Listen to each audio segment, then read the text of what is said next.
Hi friends, இன்றைக்கி நம்ம வீடியோவில் என்ன பார்க்க போகிறோம்னா brick பற்றி பார்க்க போகிறோம். brick வந்து rectangular in shape, size வந்து 19 x 9 x 9 cm with mortar வந்து 20 x 10 x 10 cm. ஸோ ஃப்ராக்ன்றது என்னென்னா அந்த டாப்பில் வந்து ஒரு குரூப் போட்டிருப்பாங்க பாருங்கள்.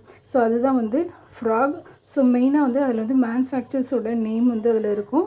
So it is use to provide a key for the மாட்டர்.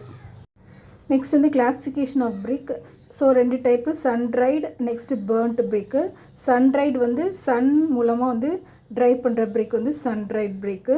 Burnt brick வந்து burnt in a kiln after moulding and drying. Next 4 classification இருக்குது. ஸோ ஃபஸ்ட் ஒன் வந்து first class brick. So first class பிரிக்னால் well burnt, regular இன் shape, edges எல்லாமே ரெகுலராக இருக்கும்.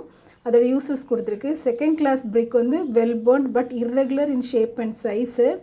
Third class brick வந்து light yellowish in colour, not well burnt and it is very soft. Over burnt bricks வந்து irregular shape and dark color. Next லம்ப்ஸில் தான் கிடைக்கும். So it is used as aggregate for making concrete. So that's all. Thank you for watching. If you like this video, please subscribe our channel.